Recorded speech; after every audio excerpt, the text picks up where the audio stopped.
In this video, I interview Shonduras. That's me. YouTuber with over 1.2 million subscribers and in the Forbes 30 under 30. And we talk about building a business around your social media channels and how to build your income with brand deals. You're gonna love it.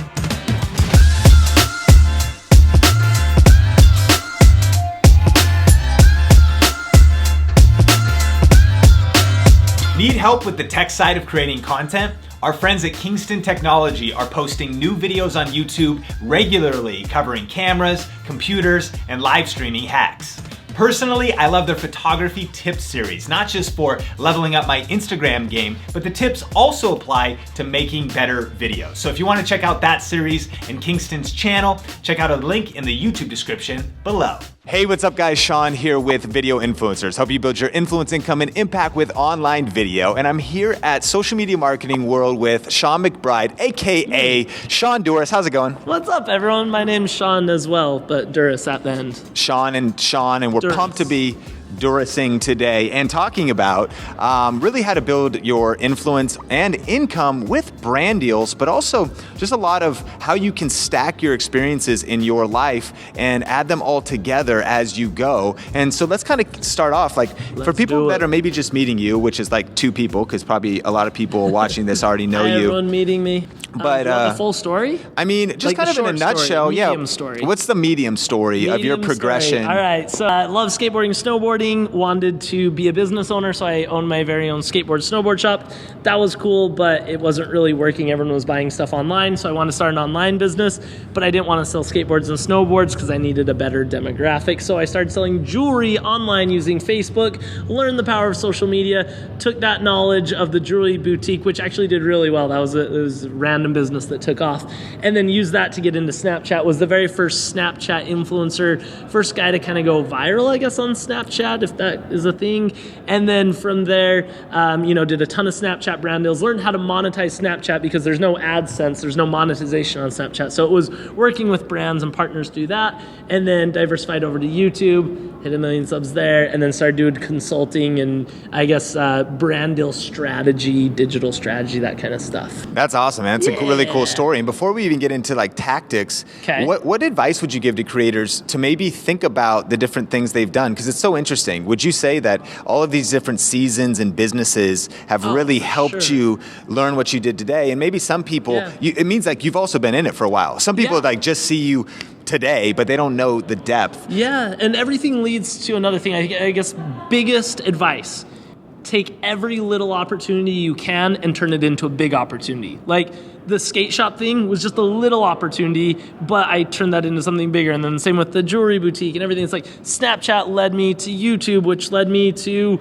consulting, which now I'm doing like esports and all sorts of stuff. Like every little opportunity, turn it into a big one. Just explore it further. That's powerful. Maybe also too, you're a massive action taker. It seems like because you took action, it started like a chain reaction of events, and you kind of seem like you go with the flow a little bit. Yeah, if you want something, you got to make it happen. Just like find something you're passionate about and then get after it, see if it works. And I failed along the way as well. Like we don't talk about it, but like I wanted to be a video game streamer 2 years ago, and I started a Twitch channel and tried streaming, and like after 6 months it just wasn't working and it wasn't a good use of my time, so I switched gears and focused on YouTube, and then YouTube took off for me. So it's there's failures along the way, but you learn from them. Yeah, that's super powerful. That's cool. Now, one of the biggest things you're doing today is helping people with brand deals. Yes. And let's first talk, because of course there's maybe people that are already doing it. Maybe they're with an agency or an MCN or already working with somebody higher. But is it possible to be doing brand deals if you're maybe a smaller channel on the climb? Yeah, for sure. So I've actually done a ton of brand deals without having a ton of followers. My Snapchat days, like Snapchat wasn't this millions of viewers platform. It was in talking about the metrics of it, it was a very small platform compared to like Vine and YouTube and whatnot. But it was about the content I created. And what you guys need to realize, if you want to do brand deals, you don't just need to have the biggest reach. Yes, like people do want numbers and exposure, but a lot of what I was building is they wanted that content. I was able to tell a good story or narrate a good story or document an event or tell the story of the brand and what makes them special, and that storytelling is what they wanted, or they were able to take the content and put it on their social. So if you're a good photographer, storyteller, videographer, like whatever your skill set is, it doesn't matter how many followers you have. There's people that want that skill set. Yeah, the followers helps, but you can make money on digital media through your creativity as well, not just followers. And that's interesting. You mentioned the power of storytelling, which is kind of a buzzword in the entrepreneur business community. Yeah. There's a book that came out called Story Brand that really has to do with, you shouldn't just be a business. If that's all you are without a story, you're probably going to lose. Exactly. But if you're telling your story, what have you learned, like practically, for how to maybe tell better stories and how to become a storyteller, especially if someone's like, okay, cool, Shonduras, but like, how do I do that? Exactly. So, I mean, that's what social is. That's what Instagram is. That's what YouTube is. That's what stories are. I mean, that's why they named them stories, Snapchat stories, Instagram stories. But people want more than just the action. There's perfectly curated content all over the place. Brands make it, content creators make it. I think the days of like seeing a perfect cinematic, everything perfect and like dialed in and edited, like that's a little bit where people want what's real and they want to be able to relate to it. And telling someone my story, like when I tell you guys that I failed at Twitch and I tried to be a streamer, like you get to know me better and you're like, oh, he's a real human. Like that's cool to see that he's failed and he succeeded. Like I want to see what he did to change that. If all I did was tell you like, oh, I did this and I succeeded here, it doesn't feel the same. Like you got to know I'm a real person. You got to know the whole story. And so I'm going on a tangent here, but hopefully I just answered your question. They got to know the whole story. No, I love that. And I love also like not being so polished, because sometimes we feel pressure to like have everything be the fanciest and look the best. Do you think that there's something about... That's why stories took off. That's what I saw on Snapchat, and that's what, Instagram's latched onto and everyone's latching onto is like perfect content is all over the place. Real content isn't. Yeah. So storytelling, real content, it's important stuff. I love that. Now, you were speaking here at Social Media Marketing World, and your session is about brand deals. What are just some of the takeaways and tips practically now that maybe influencers could apply to start reaching out and having more success with them? Awesome. So if you're an influencer and you're watching this, it doesn't matter how many followers you have, you can still find a ton of success. When I very first started working with brands, I remember doing brand deals for free. I would send myself a package and be like, whoa, that's cool. They sent me this. I guess let's unbox it and review it. And I made it look like I was working with brands. But that's a pretty rad tactic right there. It's all about perception. If you feel like you're a big deal and you're making cool content and you believe in yourself, then like other people are going to see that. And then I could use that and be like, oh, I worked with these guys or whatever else. And so you need to first like believe in yourself, get creative, do whatever you need to do. Another thing is like I wanted more exposure than just what I found on my channel, so I wanted to get featured on articles, news articles, whatnot. So I was going to write news articles. This is back in the Snapchat days, because you can't go viral on Snapchat. Your link can't take off and go viral. You post something and it disappears. Sure. So if I wanted more exposure, I needed to be permanent somewhere. That was the internet. If I want to be on the internet, I got to get featured in articles. If I want to get featured in articles, I got to write and be like, yo, feature me. But think how many people hit up Mashable or BuzzFeed or Business Insider and say, look what I'm doing. Can you feature me? I travel around and do this, this, this. So instead, I had my mom hit them up like, hey, this is Mom Duras. Like, my son does this cool artwork and I'm proud of him. And like, I think your audience would love it. You should talk to him. And they're like, oh, that's a cool story coming from a mom. And then they'd hit me back and I was like, good job, Mom. So just approaching things differently, thinking outside the box, sending yourself on things to unbox and review. It's just, you just got to try things differently if you want to kind of succeed. I love that. That's awesome. Awesome. Well, are you ready for the lightning round? Lightning, yeah. That wasn't lightning round? This is the lightning round now.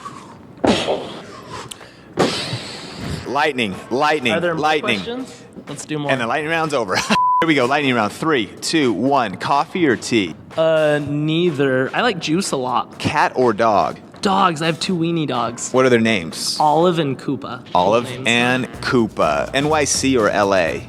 Neither. I'm staying in Utah. Fine. I'm not saying you have to move. I'm just saying pick one of those 2. LA. Everyone in New York City is really grumpy. There you go. You're right. But I love the hustle. Yeah, the hustle's in LA, but we're laid back here on the West Coast. You should hustle and be happy. Oh, I like that. Hustle and be happy. Sounds like a Gary Vee quote. Strong. You throw an F word in there somewhere. One book that every influencer watching should read. Crushing It, Gary Vee's newest book. It's all about people that have put into practice things he's taught and have crushed it, so you can learn by their examples, their storytelling. It's important. Powerful. Great book. One of your favorite Netflix shows? I don't really watch TV. I'm just working all the time. I watch YouTube. No, I watched Stranger Things. I watched that. Yeah, it's a great show. That's my answer. That's a fun show. Hidden talent that maybe nobody knows about. I can flip pens on the back of my hand. Watch this. The Sharpie marker right here. Okay. Okay, ready? You all got right. this? Okay, hold on. All right. Flip it like that. Yep. Flip it like that. Wow. Flip it like that. Okay. And you get good, and then... That was pretty powerful. It's like 3 in a row. That's a Yeah, pattern. and you can do tricks. Okay, like if you give me a minute, I'll do you a trick for you. So Okay. You like that, What else you got? Ooh. Where'd you develop such skills? School, paying attention a lot in school. No miss morning routine. Cereal every single morning, multiple bowls. I'm obsessed with cereal. I What love cereal? it. All the cereals. People always say, what's your favorite cereal? You can't have a favorite cereal. You got to diversify, eat all the cereals. That's great. Yeah. Wisdom from Shonduras. Cereal wisdom. And you mentioned a failure already, but is there a mistake or a failure that sets you up for future success? And do you have a favorite failure? A favorite failure? You know what? I already said it, but the streaming thing. I saw gaming was blowing up, and the gaming world is really huge, and I wanted to be a streamer and do all that stuff, and it just didn't work for me. Streaming takes a lot of time, and I'm a very hyperactive person with a lot of ambitions, so I don't have time to just stream and hope it works. I want to be more in control. So streaming did not work, but it made a lot of connections for me. Now I run an esports organization, so I have people that play video games competitively for our organization and have streamers and everything else. So it kind of like built all the connections I needed to be the owner of an organization rather than a member of an organization. So that was good. I love that. Do you have a quote or a phrase that you love and like to think about often? I always say, this is my quote. Is that like cocky if I use my own quote? I think you can quote yourself. Okay, I always say this. I think I said it earlier. Find something you're passionate about and get after it. Like if you really like something, just get after it and see if you can make it an opportunity. Tweet that. Find something you're passionate about and get after it. Tweet it at us, both of us. We'll like it, maybe retweet it. Maybe. Maybe. Like it, retweet it. If you could only have one item during a zombie apocalypse, what would you grab, and what's the one thing you'd get or take or get in or use? A zombie? Just one thing. Oh, I knew a good answer to this because someone told me it once and I can't remember it. Oh, they said zombies can't swim, so you get a boat. Ooh. So you find a PWC, a personal watercraft, and you get on that thing. That's a wise answer. Nobody said that on Video Influencers yet. That's strong. We've all heard the phrase, if I knew then what I know now, what would you tell your 20-year-old self and maybe go back and warn yourself about?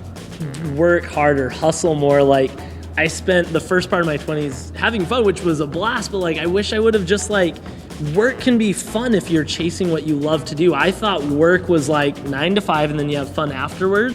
I wish I would have hustled to make work fun early on because now I love work and I'm busier than I've ever been, working more than I've ever worked, but I love it. And I think in my early 20s, I differentiated work and fun. I didn't combine them. So you guys should do that. Awesome. Lightning round. Is